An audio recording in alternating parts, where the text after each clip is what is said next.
Hello, everyone. Good evening, and welcome to OCAST, your island gateway to all things geek. I'm Cal, your host tonight, and joining me tonight, Kieran. What's happening with you? Not much, just looking forward to the weekend, which is only 3 days away. Yeah, and Payday is looming on Friday as well. And then as For soon a as I few get of us. paid. I can see that look on Des. You're nodding. Payday awaits on Friday. I already got paid, but I know what you guys are already like. So no, I fully appreciate it. I can't help it. It's how the job works. I'm not complaining. Yeah. Saying that, I don't know whether to welcome you as a special guest anymore, Des, because you're on here so often. I don't know. Are you one of the team now or what? I don't know. I'm gonna leave it up to you. You're the host after all. This is up to you to make these decisions. Kieran, what do you say? Is he still a special guest? Is he still special? I'd say this is our special pet guest / host, Des. Okay, right. I have to draw a limit there for two very, very important reasons. One, no. And two, what's my initials? Yeah. Yeah, you didn't think of that, did you? Yeah.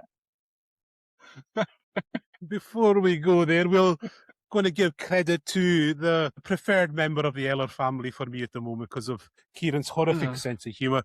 We shall give a big thank you to Robin, who's doing just an incredible job with the editing and post-production of these shows. They are looking fantastic. I know you've not seen them yet, Des, but believe me, if you go online, our latest shows, he is doing phenomenal work for us, and we can just thank her. I don't know how often I can thank her for doing this for us.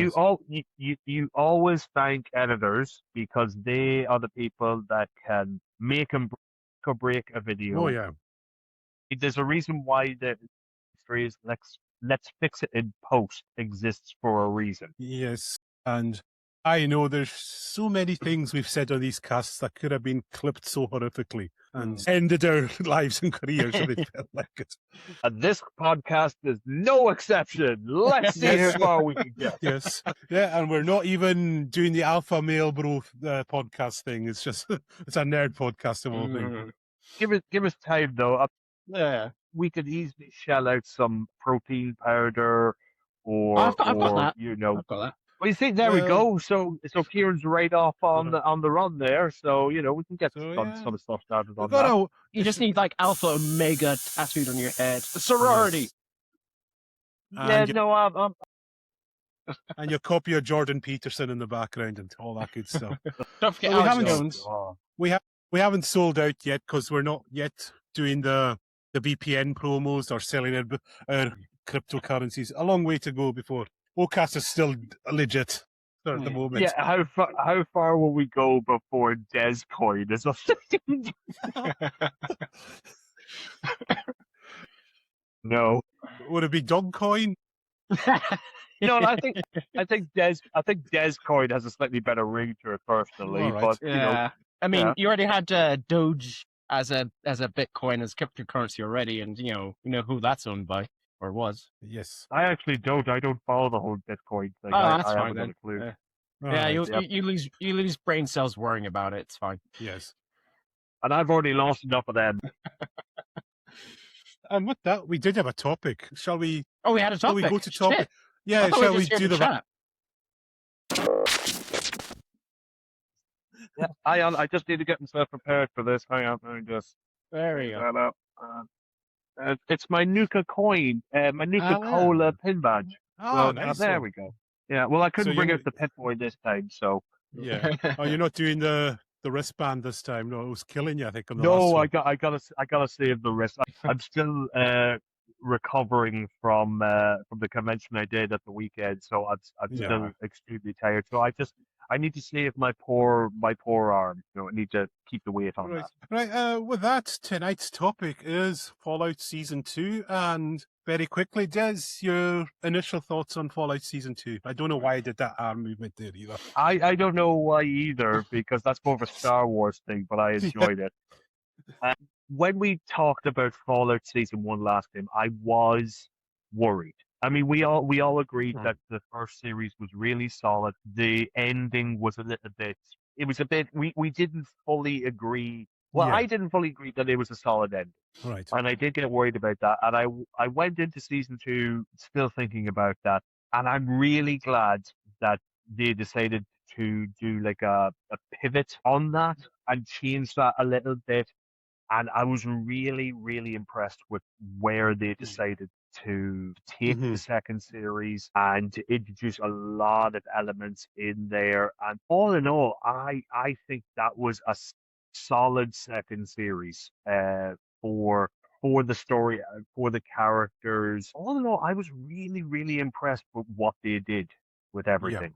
Yep. I think, Yeah. Kieran, you're in agreement here. Yeah, very much so. I mean, the only way I could think about it is like comparing it to our review of season 5 of Stranger Things, where they both these seasons went for a running jump, leaped up, did some really cool acrobatics. Season 5, Yeah. Stranger Things just falling face first into dirt.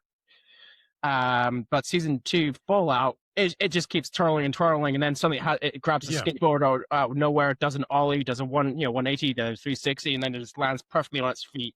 And Nolly and all that. Yeah. We're all getting Tony Hawk's flashing back in your mind right now.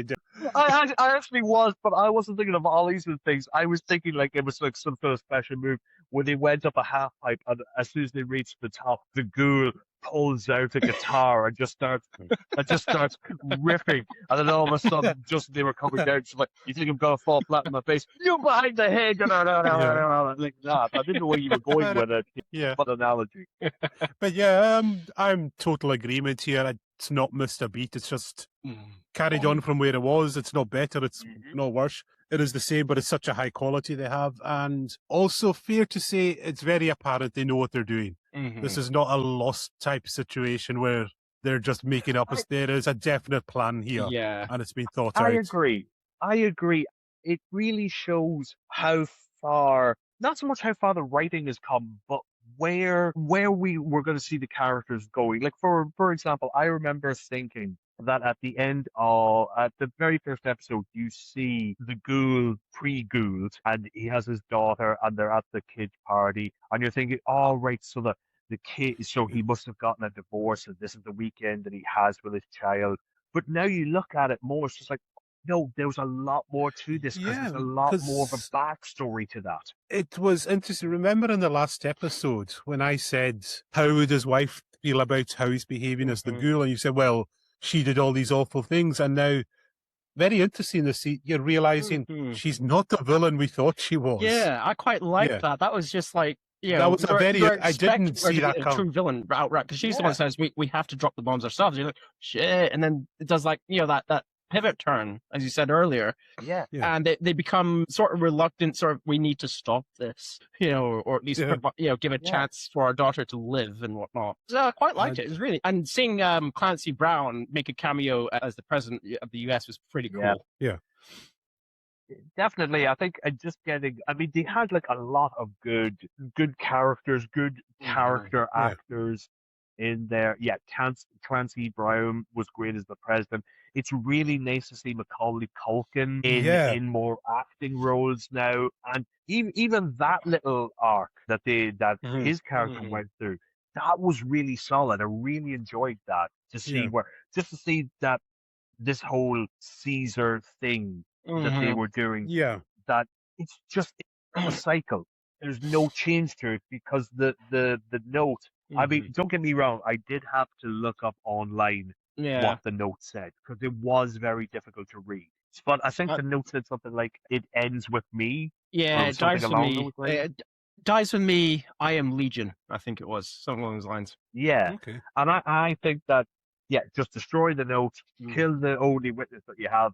I am now Caesar. We'll just take it from there. I think it's a good arc to really lead into the third series. Yeah, definitely. And Macaulay Culkin was a nice surprise. I knew he was.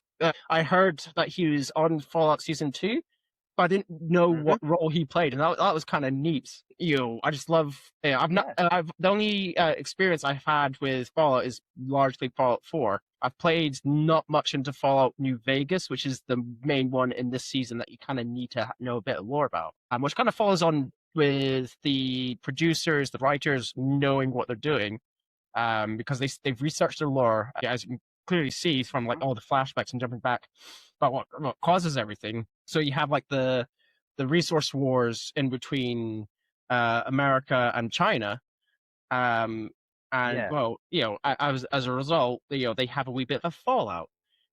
Was that a pun? Did you do a pun? Kieran, are you throwing puns out there? He's warming up. Are, This is just are- the thinnest wedge of the iceberg with Kieran, believe me. would you go so far to say, Callum, that Kieran is dropping puns? Yes. Because they drop Yes. nukes, and everybody knows a good pun. You have to explain it. Everybody knows that. So yeah. Yes. You've got to use the P bomb sometimes, What, Pratt? Because you are. No. Roast more going down. I'm sorry, Kieran. I have no idea where that came from. But stop. Sorry, no. no.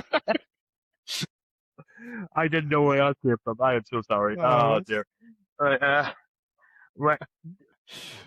Are you looking to talk about specific things, Callum, or are we just gonna go derail? Oh, we derail and tangents ahoy. It's the old cast way. You got to know it by now. Because the thing I wanted to mention with yourself, Kieran, is that you said there that you played Fallout 4. Mm-hmm. You didn't play Fallout New Vegas, and it was up to the writers for that. Mm-hmm.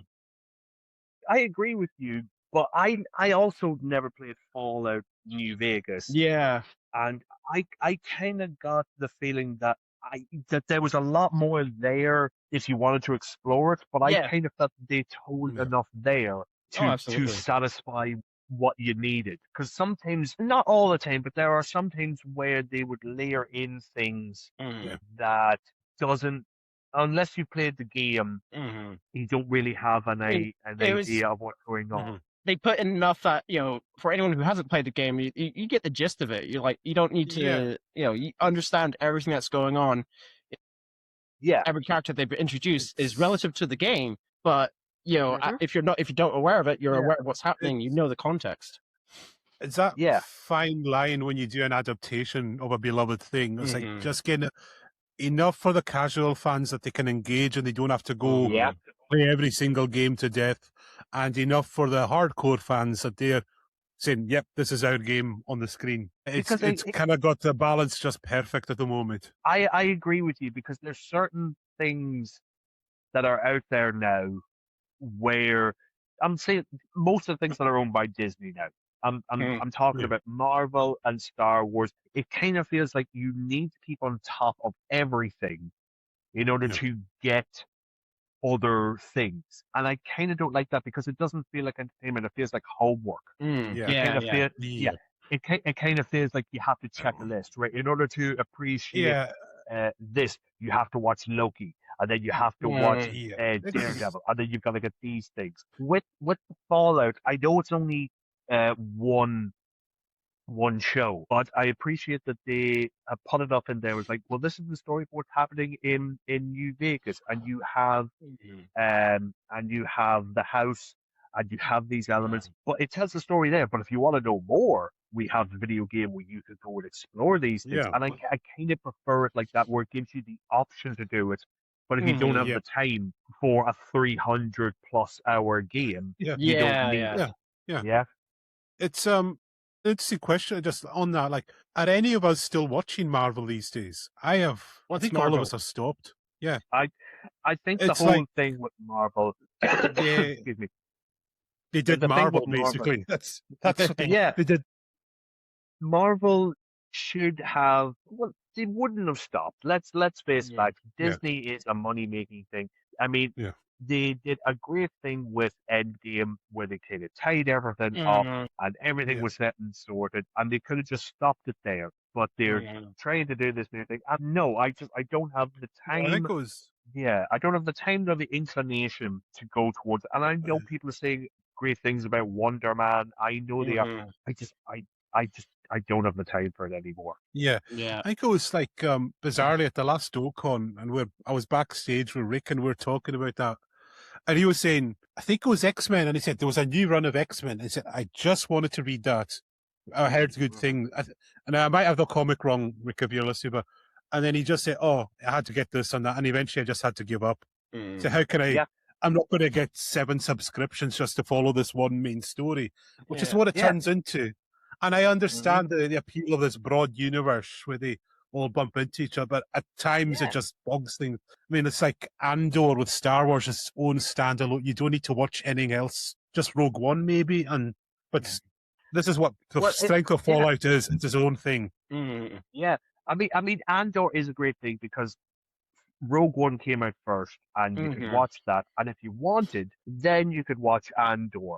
But it's not like you have to watch Andor in order to get what's coming up. If they had gone the route of doing shows like Fallout, where there were their own separate little stories that were just self-contained, that didn't have any impact on anything else coming up.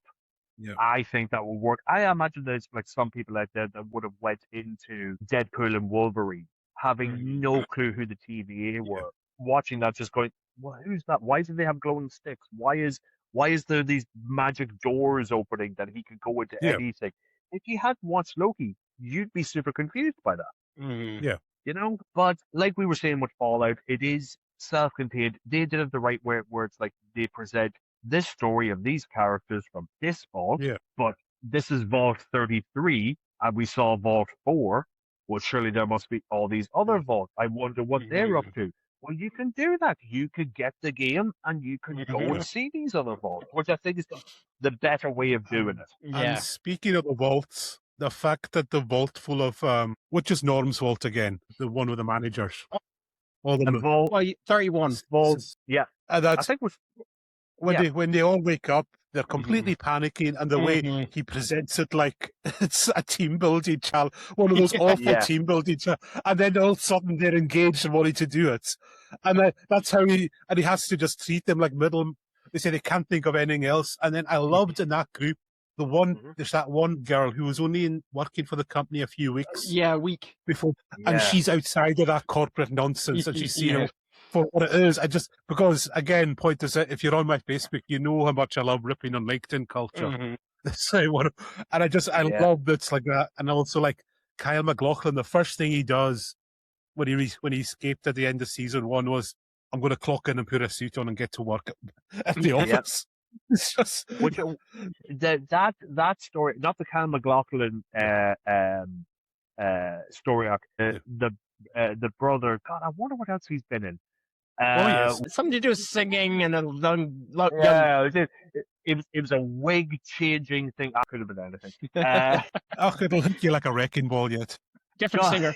God, I'm telling you, if only somebody had done the homework before doing this episode, because some people are going to be super confused. If you want to know the punchlines to jokes, you need to do the homework on an OCast. You need to you need to be up to date with your OCast. The OCast expanded universe out there, folks. Subscribe now.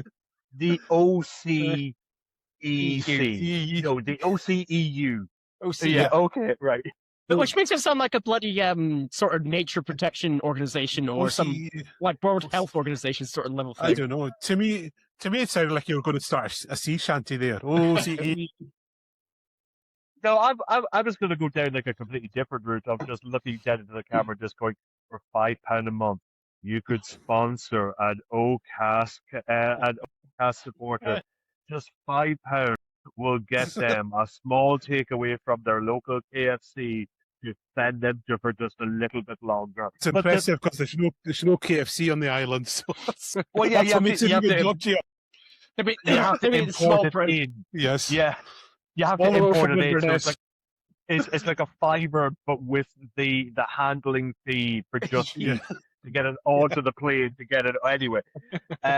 Where was I going? Oh yes, the brothers' story arc. Yeah, I thought was I loved it for the simple fact of you saw what the corporate thing is, where they all came together and they all got out of the vault, and this amazing thing. And then there was just that one dude was just like, I don't know you, which means that I can't trust you because you are not following the book on where it is. So essentially, you were coming in to take my position, and I'm not having that. And Well, I just wanted to say you're not a team player because Mhm. that'd be the ultimate in business Yeah. speak. Mhm. And by the way, that brother, what is the brother's name, by the way? I'm shocking bad with Norm. names. Norm, it is Norm, Norm, thank you. Yeah, it is Norm. Norm should not have made it to the end of series, two. Yeah. Not in a bad way, Mhm. like I want the character to die, but the amount of times he was clocked in the head to keep him conked out, he Mhm. must have like major concussion or at Oh, yeah. least some brain bruising. Because every time he wakes up, it's just that one guy who's just like, sorry, and then just bonks him on the head again to black him out. But he should wake up. He should wake up when the rad roaches are attacking. It's going, what? Oh my God, what is going? Why is there blinding lights? Oh Yeah. no, what is that? He should have, in comic book terms, he should have major amnesia and not Yeah. remember anything. That But was bizarrely, to go off topic, strangely, that was the problem I had. Remember Smallville, the first season? Mhm. The amount of times Lex Luthor got knocked on the head and couldn't remember what Clark did. I said, that guy has got a serious brain rot, which might explain why he went evil. But it was like so many characters in Smallville got knocked on the head when Clark would have to use his powers in front of them. actually, that makes a lot of sense because if you really think about it, Lex Luthor doesn't have any empathy. So by counting about all the time, he would have lost empathy but retained all of his intelligence. So I think we just gave them a big get out of jail free card with that one. Just throwing that out there. All right, Kieran, we've got a viewer comment. I'll hand it over to you. Such is my destined duty. Yeah, read it out in that voice. You have to read it out in that voice now. Yeah, do you want to get like a lozenge or something before you begin? Because you went real Emperor Palpatine there for a second. Right. So this is from Reynolds What's B 2858. I don't even know what you're attempting there with that one, but it sounded painful. Yeah. I love No, the Fallout show, solely because we don't see many good adaptations with game franchises. This wasn't perfect per se, but it had a lot of nostalgic Easter eggs. Overall, cool adaptation. What accent are you doing? It's like you're doing Palpatine via the high sea. It's stopped I off like in that one. France a few times there as well. A little bit there, yeah. Jesus. I have French. Why do you think I have this outrageous accent for you, silly king? Oh God, he's Let's got not full talk. Python now. No, we're not going toward. We're not going in the royal. We're not. No. Okay. So, Kieran, you're gonna have to read it out again because I couldn't even get through the accent. So you're gonna have to read it again. So this time, just Kieran voice this time. Normal. That's good. So this is from Renault Watt B2858. I love the Fallout show solely because we don't see many good adaptations with game franchises. This wasn't perfect per se, but it had a lot of nostalgic Easter eggs. Overall, cool adaptation. Yeah, I can hard to English. disagree with it. I totally agree with that. I personally, this is like a personal thing, that when I was back in my younger days, I still am. I was a big fan of Edgar Wright's movies. So his original Cornetto trilogy, Shaun of the Dead, Hot Fuzz, and World's End. Yeah. And I think a solid Easter egg is something that you could just put in that a fan will get.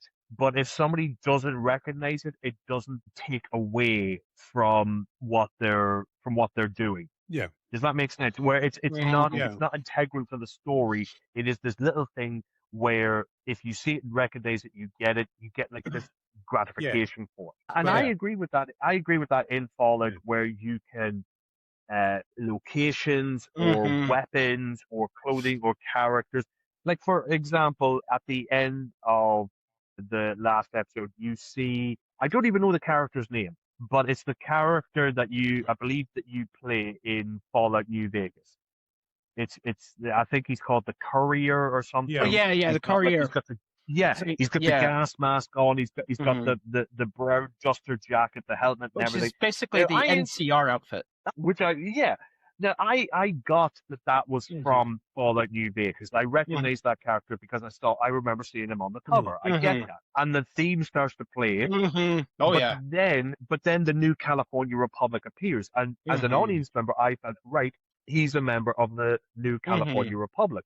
But for fans of the game, they'll be like, "Oh my god, that's the courier I played as Yeah. that character in it." That's Yeah. what for me. That's what a solid Easter egg does. It gives you what you want, but doesn't take away Yeah. from Yeah. the overall story. It And adds to it. I personally get that. Yeah, yeah. Even seeing things like in the first series, you had the Radaway. Yes. You Yes. knew that you were explained, this is Radaway, this will take away the radiation. Yeah. That appears a lot throughout the game, but you, as an audience, you're like, this is Radaway, this is what it does. Ta-da! Yeah. That's all that you need. I think Yeah. one of my favorite Easter eggs. I mean, there's many to choose from, but the first one that comes to mind was from the first season, where you have basically the critical shots sort of mode. You know, you don't really see it in the mode, but you can start to feel it when the Yeah. goal just starts blasting heads. Yeah.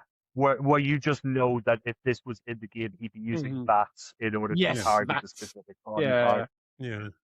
Even little things like Hank Mhm. calling his daughter Sugar Bomb. Yes. Yes. That's the name of the cereal. But if you know that, that's a great Easter egg. If you don't, that's just a father's pet name for his daughter, which again works both ways, and I love stuff like that. I gotta say, and also just Hank the Ghoul. He's stealing the show every time. He's on an either version as well. Did you say At fir- Hank the Ghoul? I thought that's what he said as well. Yeah. All right. It's just the Ghoul. Did you just The Ghoul. the Ghoul combine characters? Yeah. Yeah, he's a novice. In either timeline, it's just his story is so compelling, and it's just the strength of a good show that he's not overpowering the rest. Everyone else is so good, you know, like all the other storylines are, and a lot of other shows it would have probably overpowered because he's so bloody good all the time. Yeah, This is just casting just so perfect. The guy. I think one thing I love about the Ghoul, or Cooper Howard. Oh, Yeah, Cooper Howard. Yep. Sorry, I'm terrible with names as well. As you It's okay. probably It's saw. okay. Hank the Ghoul could be a good comic, but that's beside the point. Yeah. The No, cool no, thing no. about What we actually got a glimpse of there. This is Callum's fan fiction where Hank and the Ghoul get together, and so they become like no, they become like a detective agency. So they become Hank the Ghoul, and they go out and solve mysteries within the wasteland. Wherever your brain was going, Kieran, that's in you. That's on you, not me. I mean, I want that on record. the thing That is, sounds like a bold idea, to be honest. Rule 34, if it exists on the internet, We're not. No, please. You keep steering us there, Kieran. No, Jesus. we're not going down that route. We're not. But the thing, I'm going to try and bring this back on track. Yeah. And the thing I agree with the Ghoul is it is a great arc for him. And I agree with you, Callum. He's not overpowered, especially in the mid-season where you kind of see a little bit of the Ghoul where he is very ruthless with trying to get to his family, where the witch doctor or the snake oil salesman who gets converted, and how weird is it to see him with a shirt and tie and everything, and he appears, and then he takes like not even a minute to just be like, all right, if she's safe, that I get my family, and he's just boom. There's like no hesitation, and I'm really glad to see Lucy just take out Kim out, and he spends part of that series, part of that episode, just through the pole, fighting to not become feral, and I love that. I didn't see that coming. I honestly did. That was pretty cool. I mean, you're on the edge of your seat thinking, shit, is he going to go feral? Is he going to go feral? And he's just like pushing through it. And he's like, you see him on the edge. And you see him like gradually pull his way up to the edge. And then he has that feral ghoul burst and just boom, slides all the way back down. Now, the interesting thing that connects to next is the super mutants. No one had seen a super mutant in any of the series up until that point. So as soon as I saw this large figure come across, myself and my wife were watching. I'm like, super mutant. Yes. Yeah. So I imagine we're going to see maybe more of them in the next season. Come on, if you're going to introduce a super mutant, who do you cast to play a super mutant? I mean, Come on, Kieran. Big Show. It was Ron Perlman, man. Oh, Come that's true. on. It was Ron Perlman because Ron Perlman has the acting chops and the voice Oh, that's to true. pull Yeah. off a super mutant. I mean, Yeah. he's been playing monsters for ages. I think in terms of Yeah.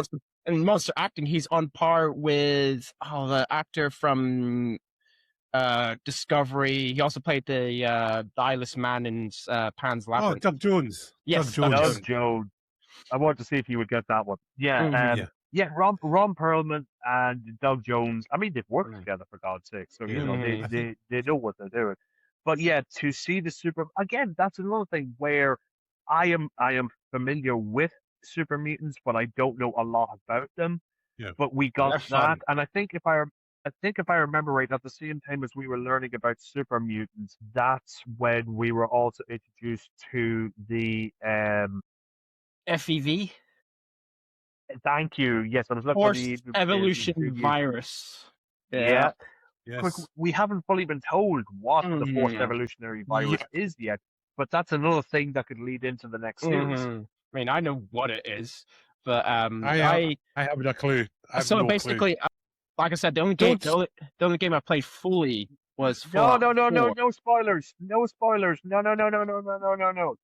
It's a happy drug. There's Basically, no, well, I yeah, would well- almost rather hear one of your jokes than you give a spoiler right now, Kieran. That's how anti-spoiler I am. I mean, I know that's can an extreme, Des, isn't it? I can absolutely do that if you want. Yeah, I mean, I could No, you use it as don't. a segue. Would you like it as a segue? God. I You don't have a have to choice. see where he's going to go with this. Yeah, go ahead.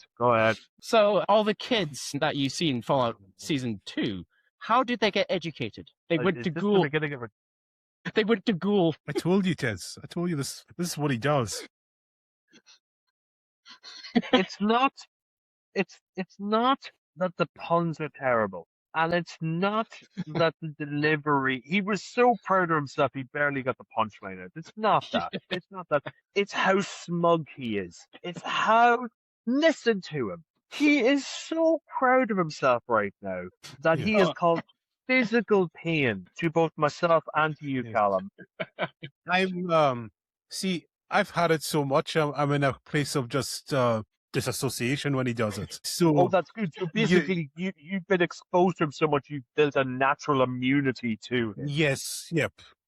I'm like a Whereas- virus. This is the pain is going to be fresh for you, Des. And not only that, he's attempting, like I said, he's basically just insulting your craft that you hold Wait, so dear. You want to know stand-up what comedy. the forced evolution virus is? It's me. If this is what the forced evolutionary virus is, you drop a bomb on me right now, because Yes. And you regretted calling him a prat earlier. all right, you know what? Kieran, I'm going to show you how to do a segue, and if the editor is pretty solid, I can recover this. Give me one wee second, okay? You ready? Yes. Ready? This is how you do a segue. Okay, right. Well, if you're talking about happy drugs, how about the storyline of Lucy being addicted to drugs? I mean, that's an interesting element that you could easily go into. Because I don't call it that's how happy you do a drugs, but yeah. segue. That's Yeah. how you do a segue. That storyline kind of came Yeah. and went very quickly. And it was actually genuinely funny at the time. Like how Mm. Yeah. listen, Well, how do I she had no idea. how do I solve these pains? Just more drugs. More drugs. I love that she went for a point where she's like, okay, I'm gonna get through this, and then at one point she was just literally scratching her own neck, just going, Yeah. I could really do some drugs. If you got drugs, I would love some drugs right now. She didn't even know what she wanted. She just wanted some version of drugs. Yeah. And then she the thing that I found was really funny is that she went to, it was like, I was going to say a chemist. I Yeah. don't think they No, exist I think in the it's Fallout just a basic universe. Oh yeah. store. It was just to make a store Yeah. that Yeah. had basically the original shop owner was basically killed, shoved into a bucket, and the guy who killed him just tried to put on his clothes. Yeah, I'd failed miserably at it. But it was the thing of like, so she got the stuff to clean out her system. Mm-hmm. And she basically takes it as walking around just going, I don't know if this is going to, and then just projectile vomit for like 30 seconds. But the thing that still makes me laugh is that she's out in the middle of a street doing that, and there's not one person that says anything to her. They're which just like makes walking me by. think that, Yeah, which makes me think that in that section of New Vegas, everybody is either completely immune to it, or it is like a Mm. common thing that always Yeah. happens, where it means nothing to anybody. No, just speaking, my new character of the season. We spoke about him before you arrived as Maximilian's companion this season. Thaddeus. Oh, So God.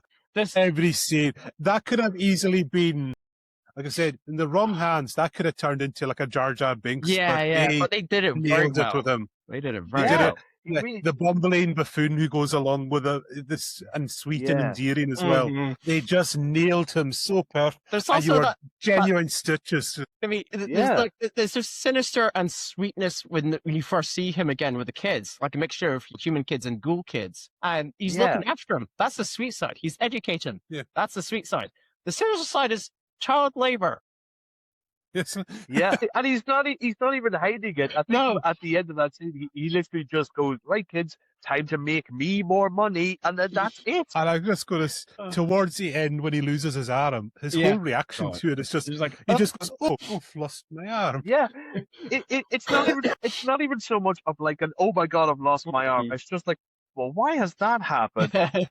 All right, then let me just pick it up like it's a natural thing that has happened. And it's like a flashback to last season. Remember when that guy found out he was a ghoul, and he didn't react shock and horror. He just said, "Oh man," He's like, "This sucks." Yeah. Yeah. But I think it's yeah. Sorry, carry on, Des. I was just going to say, because it's this thing of like, he doesn't know what's happening to him, which I think at one point he was trying to Yeah. oh yeah, there's that scene where they're about to tool up before taking on the Death Claws, and you see the armorers, and he's trying to bond with the ghoul to try and find out what's going on, and then he just pulls back his shirt to reveal, I think it was a mouth. Yeah, on little his, mouth. on his, Yeah. on his, It's just starting to develop.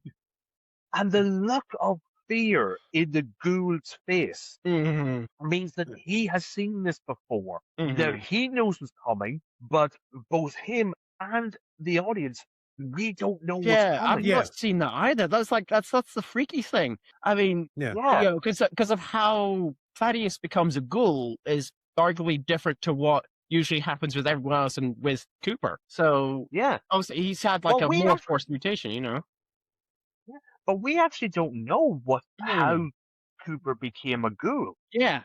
Because Yeah, that's what I love. we don't know. We don't know what's happening there. Mhm.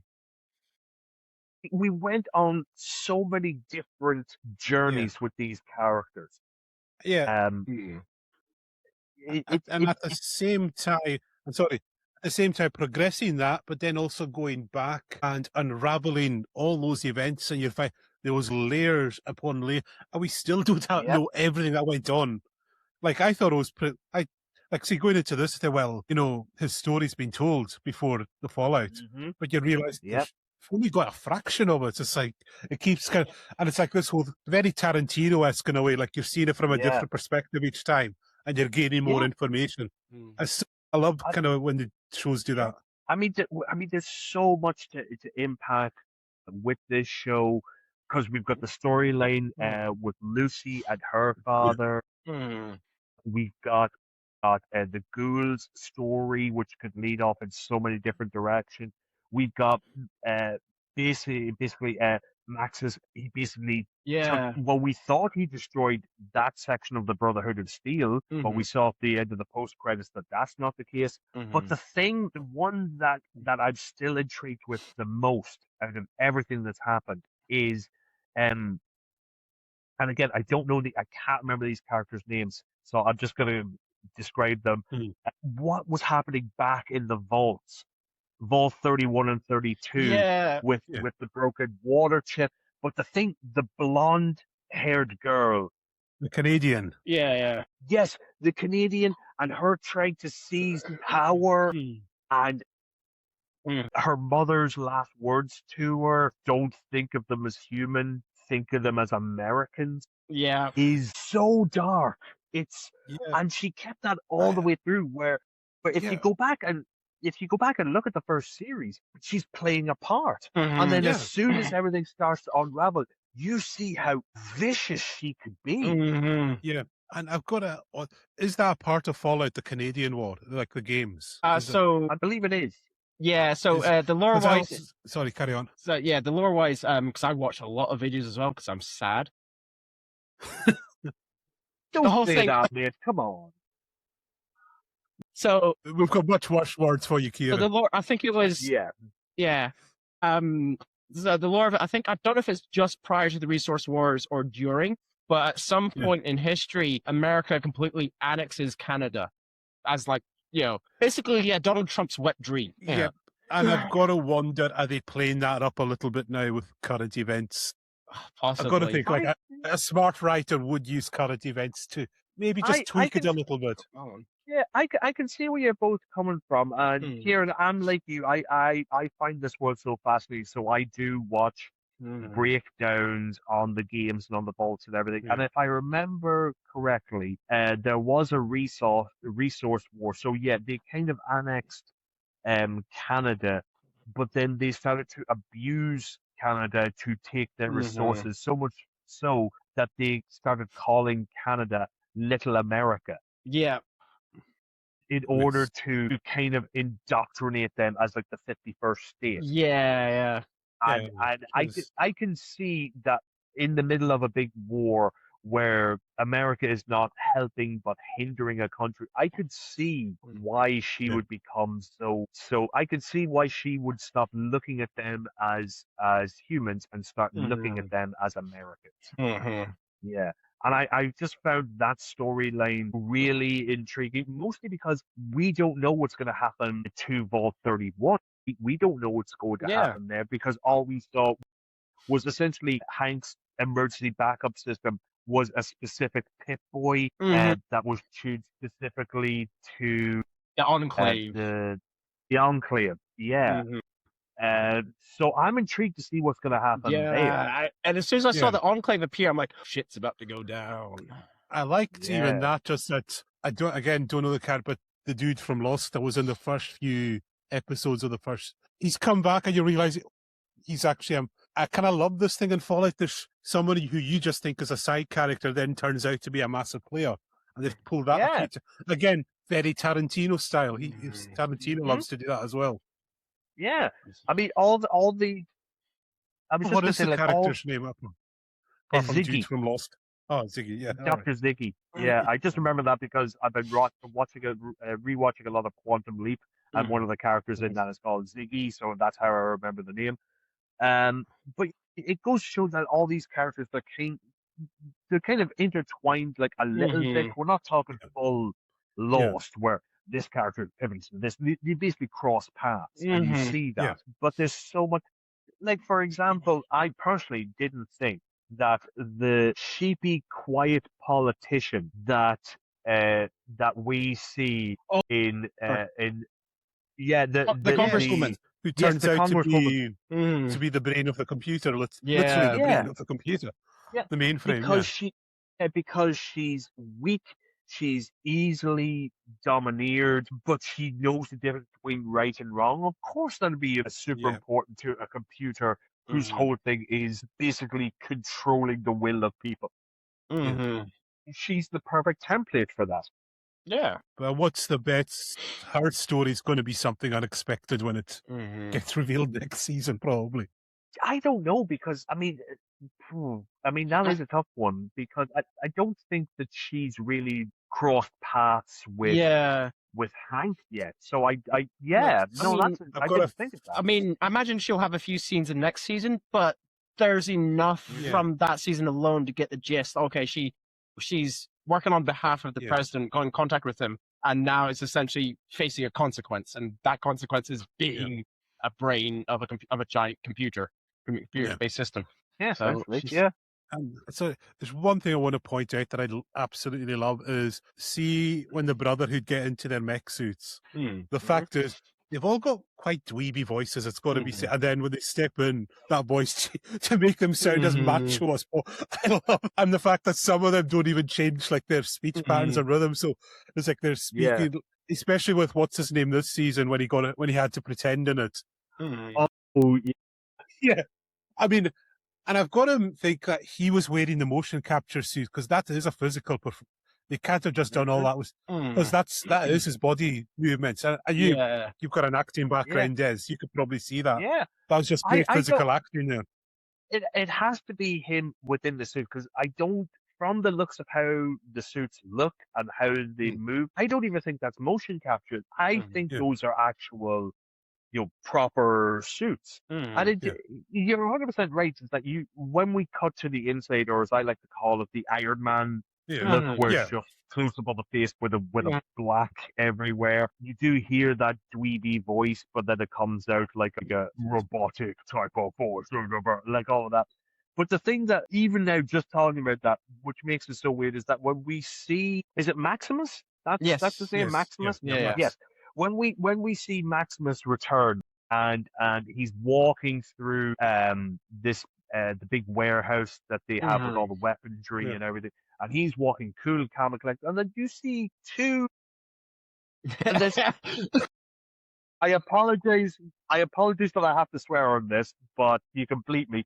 Two feckin' idiots in armor suits playing with grenades like they're balls. Live grenades. Live grenades. Yeah. Yeah. Oh, yeah. We're in armor, so we're going to be fine. Nobody else is, you friggin' idiots. They're live grenades. So, and he has to tell them off like they're children. Twice. That's because they are. They're essentially children. They don't know what they're doing. Well, it's been shown that basically just teenage boys, really, that have been given it. It's almost like if you've watched these videos of like teenagers playing COD live and how they behave.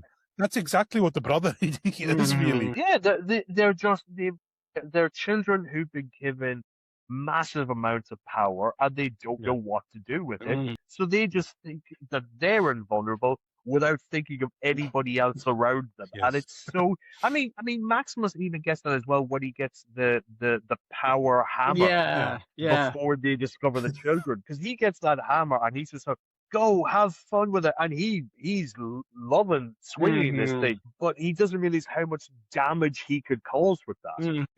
All right, Kieran, do you want to read out the comment? It's been sitting on screen for so long. Yeah. So you don't have to do a voice.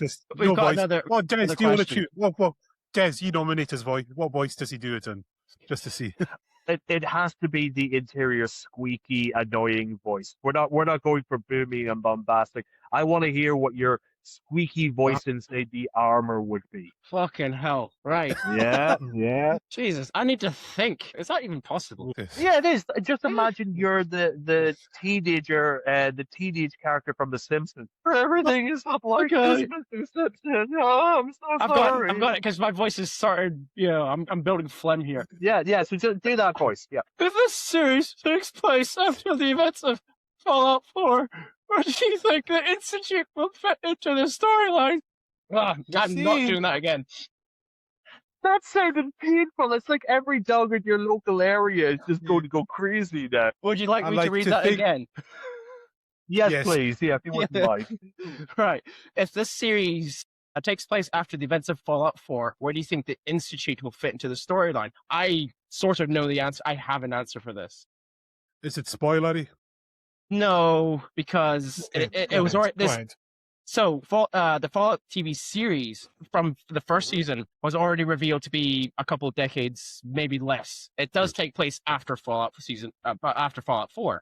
Now, the Institute is an interesting one, because they're very high tech. They're like the most advanced faction that have tech. Now, from my just the limited experience of what happens in Fallout Season 2, and the fact that the Commonwealth chapter of the Brotherhood of Steel enter in, kind of implies that the this survivor has taken the Brotherhood of Steel route in Fallout 4.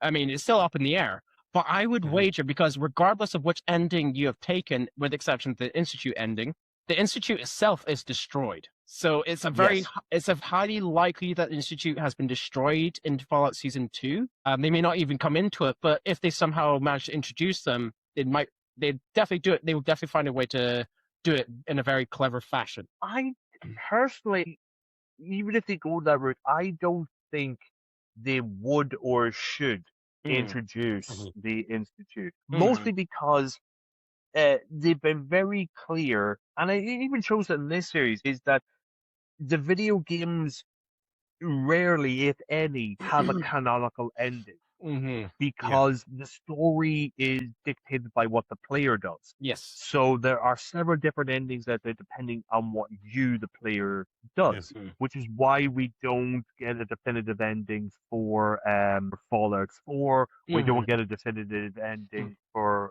Fallout New Vegas. They have to keep those open because whatever ending the player gets, that's their ending. So they have to keep that very clear, which is why I don't think they would or should do anything that would tie into a specific storyline within Fallout 4. I think they should leave that open. Yeah, additionally, Fallout 4 is on the eastern seaboard, specifically in Boston. Lovely city, by the way. Yeah. I passed by when I was visiting my dad. But yeah, with except the only faction in Fallout 4 that expands, well, actually two factions that expands the countryside are Brotherhood of Steel and the Enclave. The Minutemen and Institutes should not be in the live action season at all because they don't take place. They don't have any effect on the Western Seaboard at all. They're their own separate things. The reason why we have the NCR, the Legion, and the Khans, even though the Khans briefly got a cameo, is because they're all set in the Western Seaboard in Colorado. Is that? Oh, California. I think you're right with that. Yeah. So not only does each game take place in different locations, they have their own separate things that happens to them. Yeah. If you get like a mention of something, again, that'd be a great wee Easter egg. If you hear somebody absolutely. talking about, like if you get somebody talking about the Minutemen or about the Institute, that's a great you just Easter egg. there's like one stray synth. That's all you need. You know exactly what synth is if you played the game, and even then, taken out of context, if you haven't played the game, a synth is just this interesting thing. Yeah. I mean, it'd be different if like Nick Valentine showed up. Oh yeah, definitely. That would be very different. Yeah. Because he's specific to Fallout 4, but he wouldn't make sense to just appear in a completely different location within the United States. It's a whole thing. So me personally, I don't. If they do mention anything from Fallout 4, it should just be a passing remark. It shouldn't be integral to the storyline. No. That's a personal thing to me. Be like maybe I think a clever way for them to do it is like based off of rumors. Someone has heard something that has happened on the Eastern Seaboard, and then that's it. And work with that. Just have it as like a rumor thing, but keep these specific stories self-contained. Yeah, that's what I would say. Otherwise, you end up with the Marvel Cinematic Universe, and we don't want that now. We don't need any more of that. You can just have little self-contained stories. This is about a group of people in in California. Yeah. Set in California about the ghoul and about this lady from these particular sets of vaults and about this particular person from the Brotherhood of Steel. You don't need to add in everything else. I think that's too much. Be far too much. And talking about Brotherhood of Steel, when we're introduced to Paladin Harkness, he was a cool character, and then you kind of you see how you see how the different chapters interact, and then you see Harkness build a relationship and a bond with Maximus, and they go out, they have fun, they play with the rocket hammer, which was fucking cool. Then they encounter the kids, and my first thought was, they're fucking xenophobes. Yep. You tend to forget that when somebody's walking around in power armor. It's like, hey, you're a lot of fun. We're swinging this rocket hammer. Oh, that's right. You're an arsehole and I shouldn't follow you. I forgot that for a second. Yeah. I just got caught up with the fun. I forgot that you want to slaughter people that don't look like you. Okay. Because that is also a quick change where they're having fun and they're exploring the power of the armor, and then when you get to the children, you get to that element with the children, and like a dime, he just changes. Right, all the normal kids, if you can stand over there, and all the people whose faces are melting, if you can stand over there, no. I mean.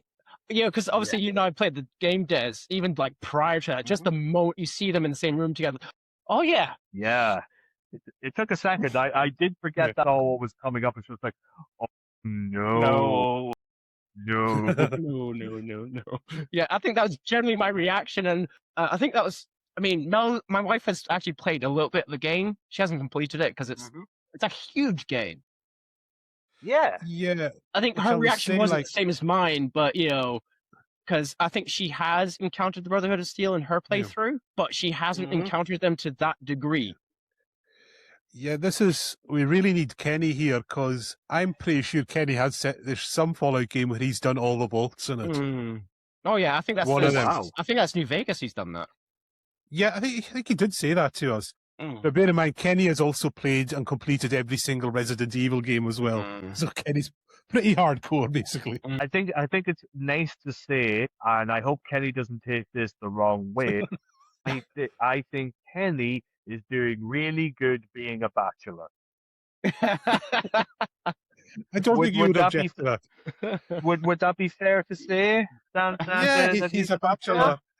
He's a bachelor and big pro wrestling fan as well. Is that a surprise? Yeah, that to have all that luxury of free time. Oh, that'll be heaven.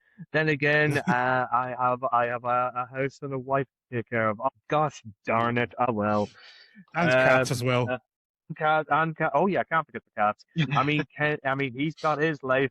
Okie dokie, I've got mine. Yeah. So. Okay. Roasting a man who can't defend himself now. Yeah. I know it's fun when they can't defend themselves, but anyway. Well, it's even more fun when it's Hereward and he does defend himself. Sometimes people just shoot themselves in their own foot, but that's all I'm going to say. Speaking of shooting, the violence is still as fantastic as ever. Yeah. It's still phenomenal violence. The head explosions from those little chips in the back of the head. Yeah, that was beautiful. When you see Hank sort of taking the randoms from the street, I noticed a little pattern with him. He's taking in degenerates, and the first one you see is absolute arsehole, and he tests it. The camera pans off to the right to cover it. You see it splatter. Then takes the snakes oil salesman. Camera pans off to the right. Everything's fine. It's like, oh yeah. I don't like the snakes. I mean, if I met him as a person, I would punch him in the face. But it's also kind of endearing. Yeah, no, there is like, there's like an element to him where you would imagine that he'd be fun to hang around with for a very, very, very, very, very small amount of time. Yes. But to be with it, imagine having him in your party. You would drop him faster than Mario drops Yoshi to reach a higher level. Yes. That's yeah. But he's one. I think it's the casting of that where you just have really good casting where you know that this guy's an arsehole, but at the same time you're like, oh, he's an alright arsehole. Yeah. He's an okay arsehole. Interesting. That's Gosha's favourite character from this season was him. Makes sense. She just I was going to say, it did help me find him a lot more endearing when they were doing the promo and he had his own talk show talking to the actors. Have you seen them? I don't think I have, actually, no. They're like 4 or 5 minute little videos on YouTube where he basically, that actor is the snake oil salesman, but he has his own dilapidated TV talk show set. And they have the actors on, not playing the characters, but just as themselves. Yeah. And he's asking them all these random questions that has nothing to do with anything. And you can't help but find them even more endearing because there's a slight element of Between Two Ferns with Zach Galifianakis, where it's like he's taking the mick, but you're kind of in on the joke as well. See, I've just got. This is a general question. It's going to sound weird, Des, but you've done it. Why does it tend to be like, also the people who play the most evil, scummy people on screen tend to be the loveliest people in real life? They just seem to do it very well. Yeah.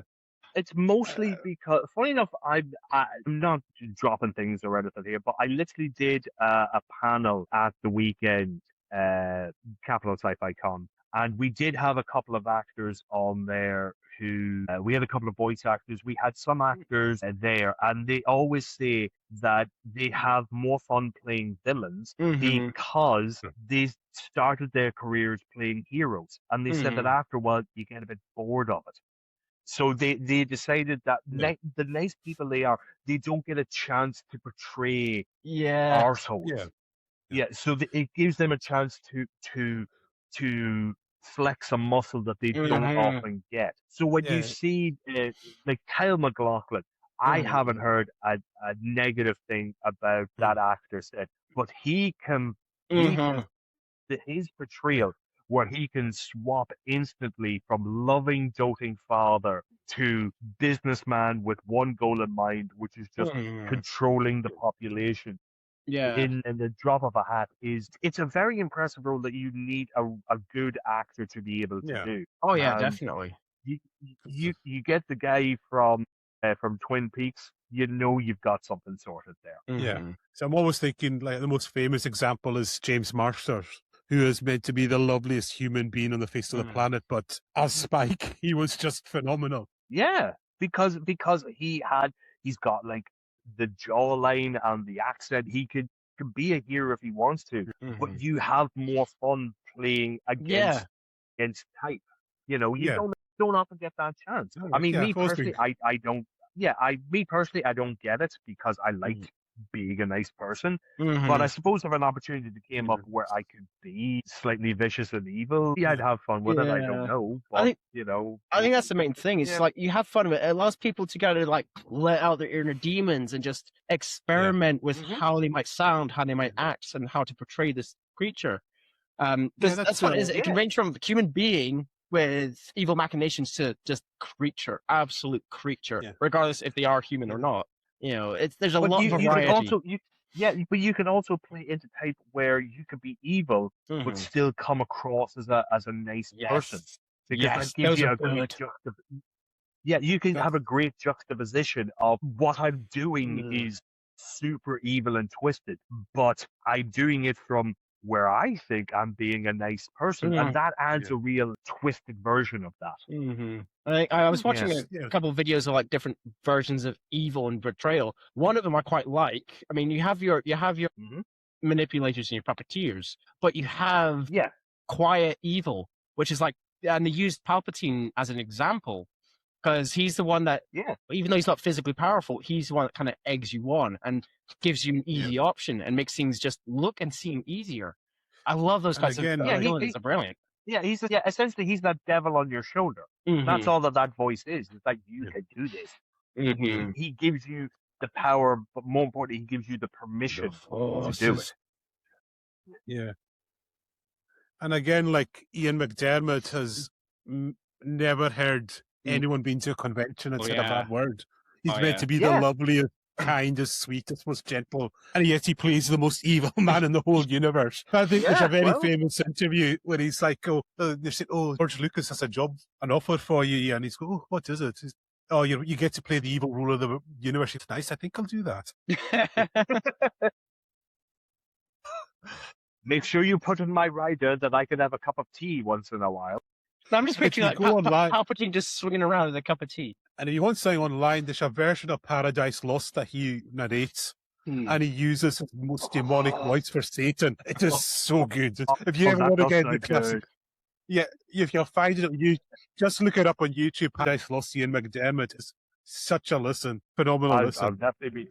Well, we know what I'm going to be doing after this. See, Jess, I can recommend you good things. It's not just Cool Cat and all that. See. I can be cultural. I can be sophisticated.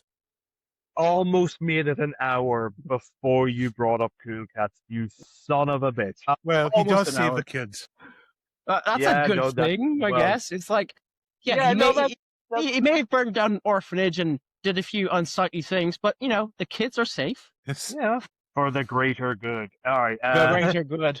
Anyway, so I think final thoughts on season 2. I've got no complaints, and I'm happy where we're going. And I fucking loved it. And the idea of like the sinisterness of the controlling chips. I had like two thoughts in my mind. It's like, oh my god, this is evil. This is like really evil, but at the same time, we could use this. But at the Yeah. same time, the people he used on the chips, they Mhm. weren't doing scummy, No. awful things. And you could see that conflict with Lucy. She was saying, Yeah. they're better people for it, but it's not their choice to be better. Like I Yeah. said, there's something Exactly. fundamental. There's a conflict there. Mhm. I like that. Essentially, you're making these people decent people, but you're not giving them free will to do that. You're manipulating, you're controlling them. Yeah. Mhm.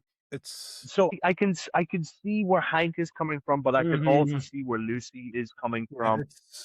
Yeah, I personally I don't think there's a right or wrong answer to that because what Hank is doing is taking away free will, but he is doing it for A better good. lack of a better term, the better good. And The better good, not the greater good. I'm not sure about The that. better good. Yeah. it's I will- definite kind of echoes of Clockwork Orange with that for me. That Before we wrap it up, I do want to check something with the both of you because this is something that's kind of been in my head for a while. So the arc with the ghoul is that he's looking for his wife and daughter, and I think that's a good arc. And he gets Christ. We didn't even talk about Robert House. Oh yes. What a brilliant character, and I knew that when the casting was revealed, I knew that the first person they had that we saw in that bunker at the end of season 1, I knew that was going to be protective proxy. Because somebody as powerful as Robert House, he wouldn't put himself out there like that. He'd always be in the shadows pulling strings. I mean, And that you even see that was beautifully done.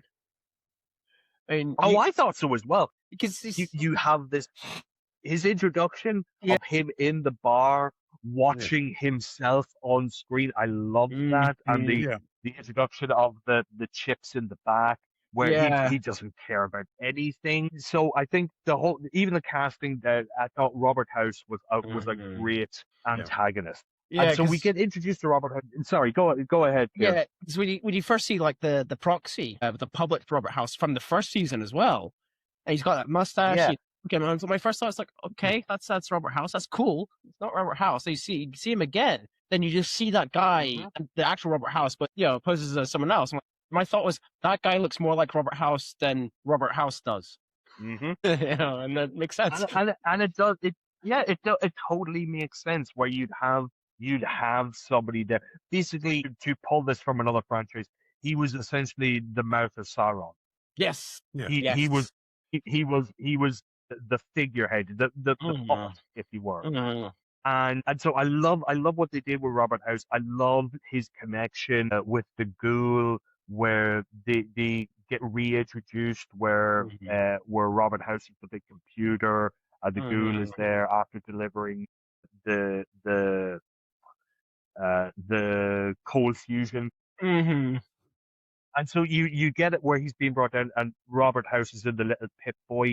Yeah. The thing I wanted to ask is that when they get down to the vault, sorry, not the vault, to the cryo chambers, and they open them up and they're empty, and we see a postcard, where I think it said it was something like Colorado was a good idea. Yeah.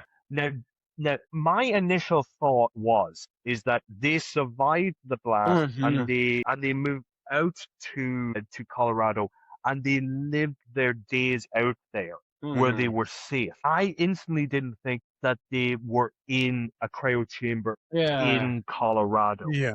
What your opinions on that? What did you guys think? I quite like that.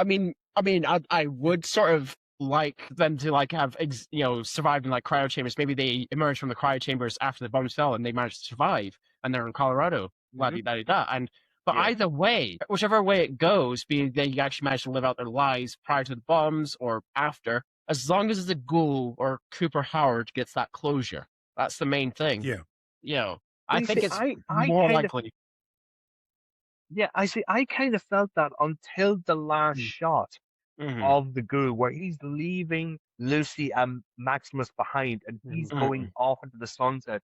Now, part of me was like, is that the end of his storyline, or is he now going to try and go to Colorado, and is that going to be his storyline for the third series, where we follow the ghoul leave the rest of the party behind to go and find his family's cryo chamber. What do you guys think on I that? think, well, that's his whole goal, is to find his Yeah, family. I So mean, I think I don't think anything's getting in the way of that, as we've seen. So I no, don't think they could because change that. he and Lucy basically teamed up because their interests aligned. Hank knew what has happened to Cooper Howard's family, so the ghoul's goal was his family, and Lucy's goal was her dad. So their goals and interests aligned. And now, you know, with Hank in the way he is, Lucy's found her dad, and they're about to face the Legion, and the goal is he's more likely going to be going on a separate way, because unless they find a way to make, you know, kind of force, I guess, Lucy to team up with the goal again, but I don't think that should happen. But There's I no think reason.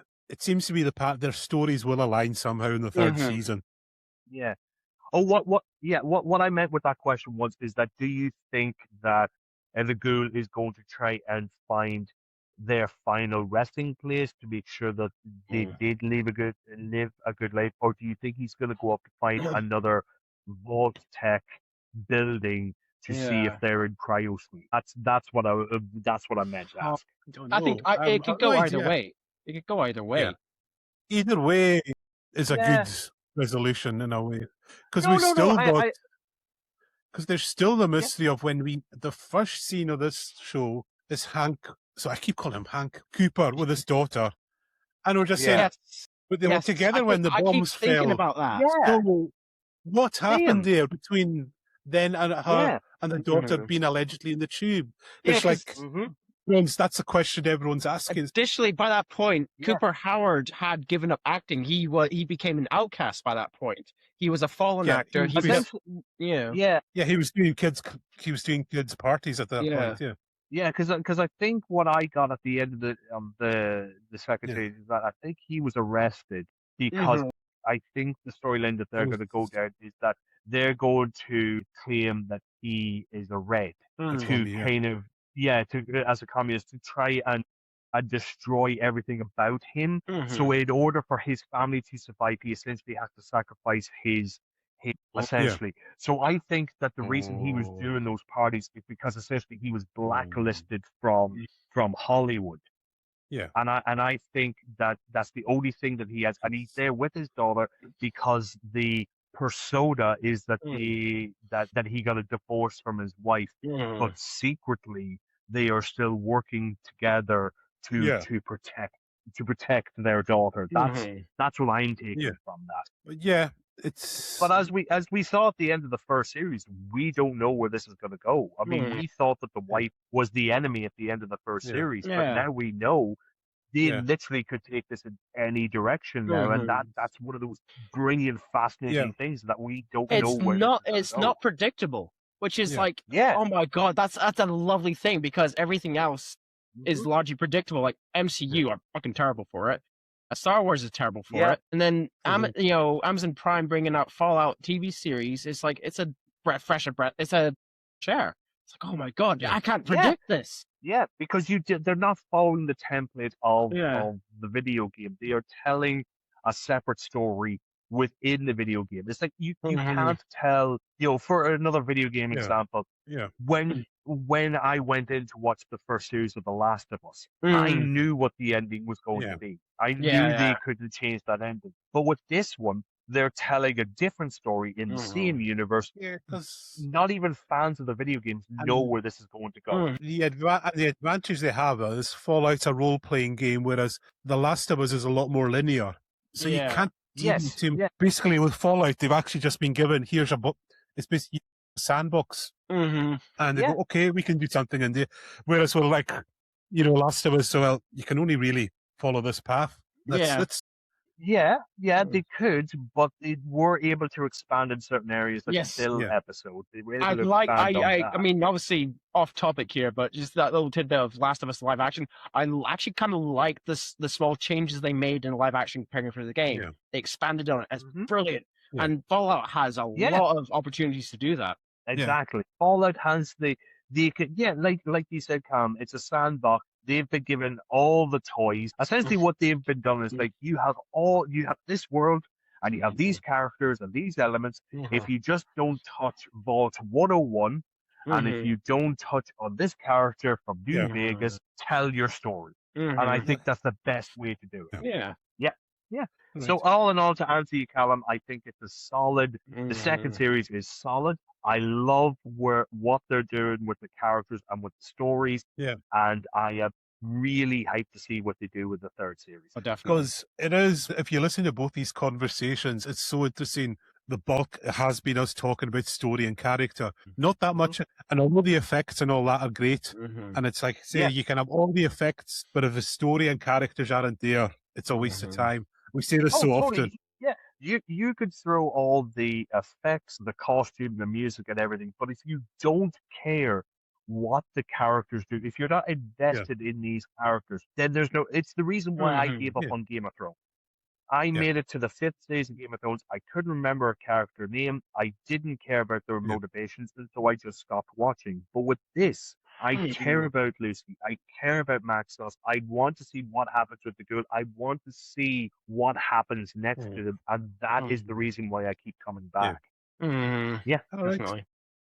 I don't think you're in disagreement, Kieran, are you? Definitely. I mean, I could do it I could be in disagreement just for the shits and giggles, but what is there to be disagree about? It's it's very brilliantly told. Each character, as you said, Des, you want to care for each character, even if they're a shitty human being. I know. There's like some weird character. I mean, like Hank, for example, shitty human being, but loving, caring father, and he had an a compelling character. Goal. All the same. His goal is kind of still up in air. He wanted to control people, but like you said, it's for the greater good. And he thought about his daughter first and foremost. But then you think about the Enclave connections and the way, and if you played the games 1, 2, 3, 4, New Vegas or whatever, you know who the Enclave are. And when you see some of the actors that are turned up in this, you might remember this famously. What's his name? Edward James Olmos, when he got that script for Battlestar Galactica. You hear about he threw it in the bin, and his wife got it and read it and said, I think you should read this. And then he was blown. And I'm wondering if a lot of the actors were like, this are based on a video game. And then it was someone, hold on a second, this is actually something good here. Because they've got incredible actors into it. I would like to imagine that at least one of the actors, and I'm going to say Walton Goggins, probably got that script and read it. It was just like Fallout, and I'm not sure. And then he went on to Google and searched Fallout, and then started looking at the story and the element, and just like there's a lot more to this. This is not like Mario, where it's like super simple. There's a lot to this. For me, I'm guessing Kyle MacLachlan probably had the biggest misgivings about doing a video game series. Possibly. He's a very accomplished actor. I could see him, maybe someone said, you should maybe look into this Fallout thing. It could be something for you. Yeah, that's true. That's true. And that's one of the things that we didn't bring up is because we mentioned Kyle MacLachlan, and again, brilliant actor. The last thing that he does before pressing that button is that he turns to his daughter and just says, I love you, sugar bomb. Presses the button, and essentially he, for lack of a better term, he activates sleeper agents, but he also destroys himself. He doesn't recognize it. And she starts to walk away, and she turns back to say, I didn't see Hank McLean there. I just saw a scared, lost old man that didn't know where to go or what to do or anything like that. He just looked in that one scene. He just looked so weak and lost. And again, I really felt for him at that. And again, that's acting, like how he positioned his body and all, and that shows you how good Kyle is. Like just a simple few seconds, he can pull that off. He's in the same costume essentially, and it's just slight changes in his posture and that, and it conveys everything. And it just showed like he essentially powered down. If you want to go down that route, where he just sat there with his head low, he had his hands together. I remember that, and he didn't know where to go or what to do. He there was nothing left of him, and it just kind of broke my heart. Yeah, definitely. It's like, you are a shit human being, but still a human being, basically. Yeah, it's like I saw him there, and I just wanted to go over to him and just go, let's get you a cup of tea. Yeah, you and me. Let's get you a wee cup of tea. Would you like a biscuit? I bet you want a biscuit. You want a biscuit? Yeah, come on, okay. That's all I wanted to do. You look like a digestive man. Yeah, even though he like blew the heads off like so Yeah. many other people and manipulated Yeah. so others by robbing them of free will. And animals. But he Don't just- forget the animals. Oh God, and the animals. Definitely can't forget the animals. Yeah. But he taught his daughter to drive. Mm. He had a nice meal with Yeah. it. There was elements of a good father in Mhm. there, but as we saw throughout the thing, Mhm. the corporate element kind of took Mhm. over. Yeah. And it was just so sad. Mhm. Yeah. Yeah. All right, finishing this. It's not trivia this time. It's just some quick fire daft Fallout 2 themed questions. Mhm. Are you up for All it? right. It's not Okay, quizzes. yeah, I'm up It's for not that. quiz. So, would you rather survive a week in New Vegas with no caps or a week in the Mojave with no weapons? New Vegas with no caps. Ooh. I would have said the same thing. You may not have any caps, but as You we can make all them. know, you could make them. You could hire children to get them for you. I mean, if your luck and charisma is pretty high, you could blag your way into some caps. Yes. So I would definitely go New Vegas. Yeah. Okay. Right. You wake up tomorrow as the ghoul. What's the first thing you're doing? Well, I'm fucking. Moisturizing. Not even blowing your nose. I don't know how that works. Yeah, for no, him. yeah, not even that. It's just like, oh God, is that I'm a bit dry I'm getting the today. Nivea out. I'm moisturizing. Yeah, little flaky. I don't. So, What were you gonna say here? I was going to say, well, Walter Goggins. So, I think it'd be.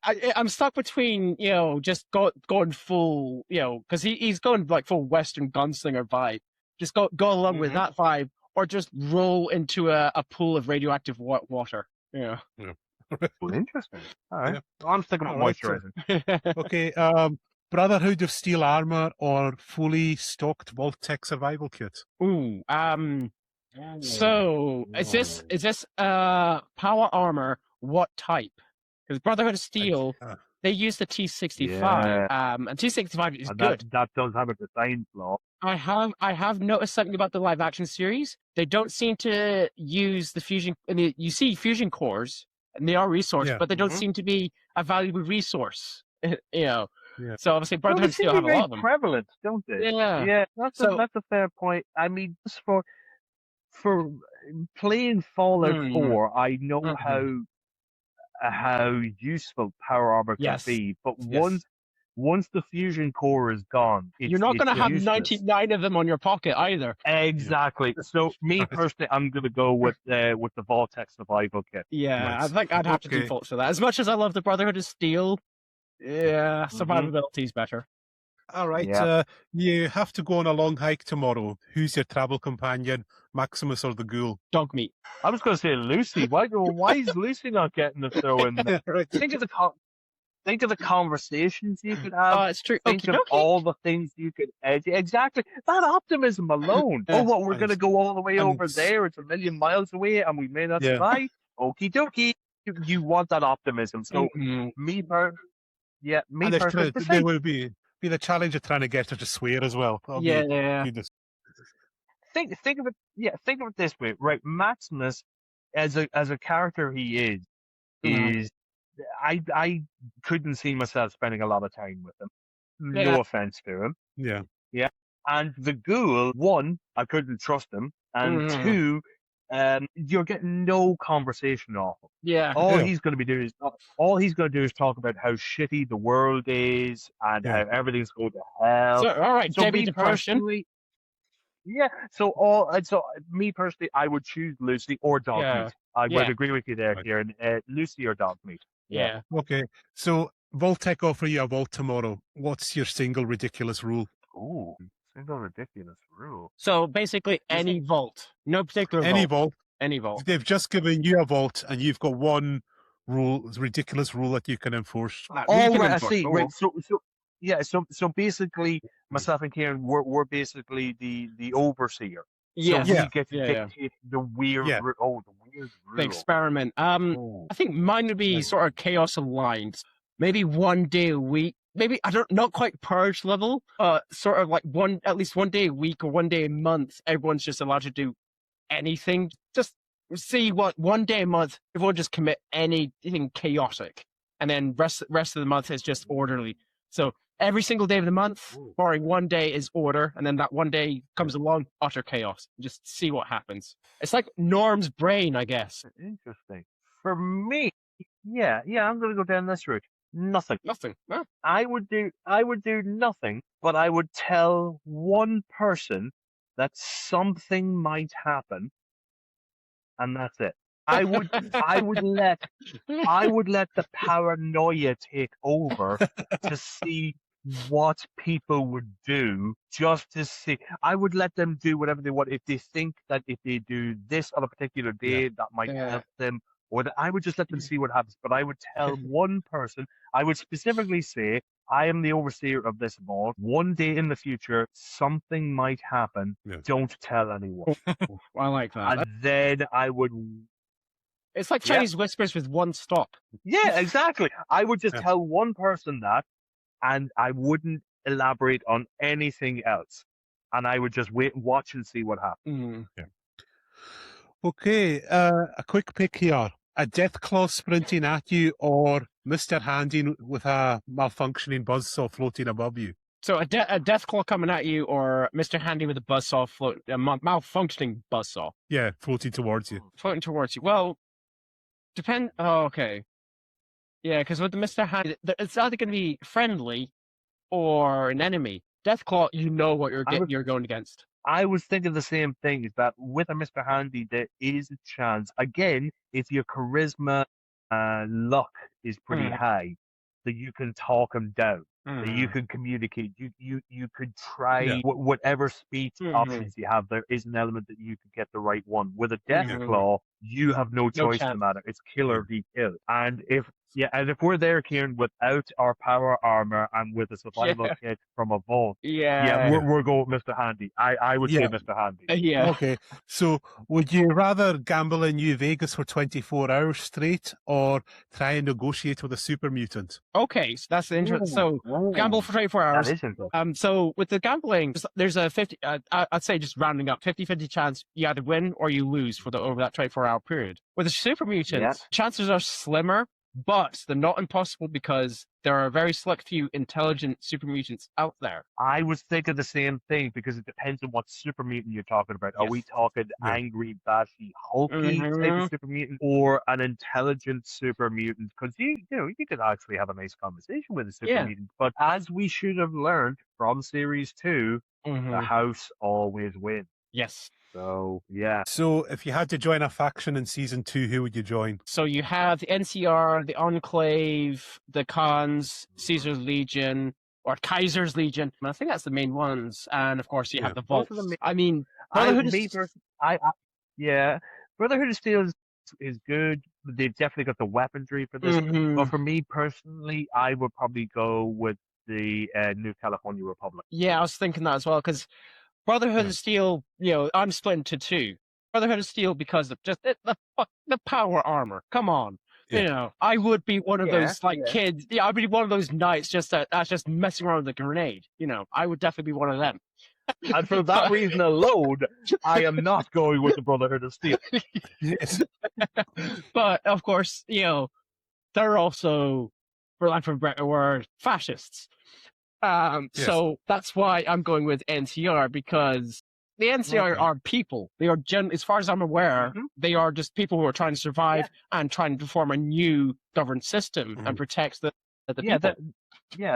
They're trying to make the world a better place, and I'm always for that. Yes. So for that, look, plus they get those amazing brown trench coats. Yes. And I want one of those trench coats. Yeah. I love a good trench coat. So you can only carry one item. Is it Nuka-Cola Quantum or a Radaways? I would say, no, is it a singular item of each? I take it, yeah. Yes, you can only carry one. I would say Radaway. So we're going to survival, because really, because I would have said Nuka-Cola. Nuka-Cola still gives you the rads. True, but if you're thirsty and you also get a cap, so true. just I suppose that single cap gets you into New Vegas, so there's more possibilities. Yeah, you see. So me personally, I'm gonna go with the Nuka-Cola. And Kieran, you're going with the Radaway, yeah?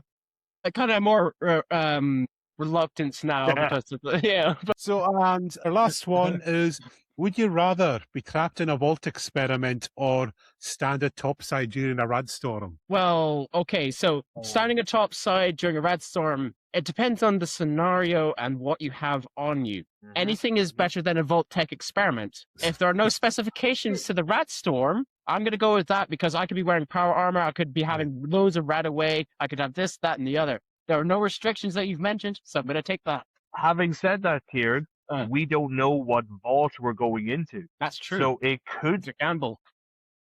be any of it. It is a gamble. It could be one of the quote unquote nicer vaults. Yeah. You could go into a cryo freeze, Mm-hmm. or a vault where everybody is called Des, or you don't. Yeah, don't worry. I know about the vault where everybody was called Gary. I know that vault. We don't know what vault is going in, what vault you're going into. And me personally, I would take shelter and food over anything else. So me personally, I would go into a vault. My likelihood of survival is low. It's not no, because again, you don't know the specifications. You could be in that rad storm, like you said, with your power armor. With your rad away, you don't know what's in your the oh my god, survival kit or your equipment. Equipment. You don't know what's in your equipment or your inventory. That's the word I was looking for. You don't know what's in your inventory. Me personally, I'd go into a vault with my little snug blue suit and my little set boy, and I'd figure it out. I might be dead. If somebody might find my pair of glasses in a garbage disposal, we don't know. You could be in that vault where you're the only guy, or you're one of 100 guys and there's only one woman. Those are actual vaults. They are actual vaults. I've done a deep dive into the vaults, and funnily enough, the vault, if I remember right, the vault with the one man and all the women turned out pretty well, but the vault with one woman and all the men, not so much. Let's not end this one on a low. Me personally, I'd go to a vault. Rad storm, because no specifications as to what the situation is. Yeah, fair. All right, so thanks very much for that, guys, and that's our Fallout Season 2 review. Go watch it, basically. Do it. Thumbs up all round. Yeah, do it. It definitely gets a thumbs up. Do it. Just to let you know what have we got coming up. I think our next show is on Sunday.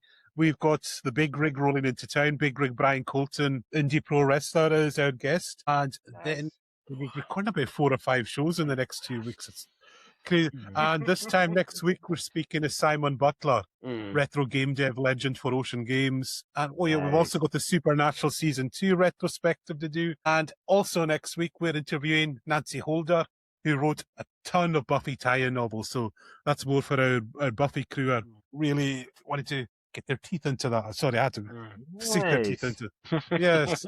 And well, I don't think people need to ask where to find you. Basically, one of the crew now, Des. So just contact us and you can get a hold of Des. You just find him on the side of the street. Yeah. Yeah, I'm basically like Candyman. If you say my name 5 times, I appear and I host a convention for you. That's just how this works. But yeah, I have. It's not that I've taken a break from my YouTube channel. There's been a lot of stuff going on, but I'm really hoping to get back to recording and putting some stuff out pretty soon. So you should find me at The Real Des Talks on YouTube. I've got a few reviews and things up there now, so if you want to give them, check them out, you're more than. And I think there's plenty of stuff still to review, and I'm sure you'll be along for some of it. Because I looked today, it's 40 years of the real Ghostbusters, which might warrant a discussion. What? 40 years of this particular franchise? What are the odds? Yes. That's right. 1986 that was released. Yeah, wow. Okay. That's interesting. I think that warrants a bit of discussion, that's true. Well, I'm sure I can find some time in my busy schedule to talk about more things Ghostbusters. I'm sure I can. Right. Thanks so much, Des. It's a pleasure as always. And Kieran, cheers for coming along. And subscribe, thumbs up. Again, big thanks to Rob for all our editing work. Much appreciated. And we'll be seeing you all very soon. Good night. Thanks very much, folks. Bye for now.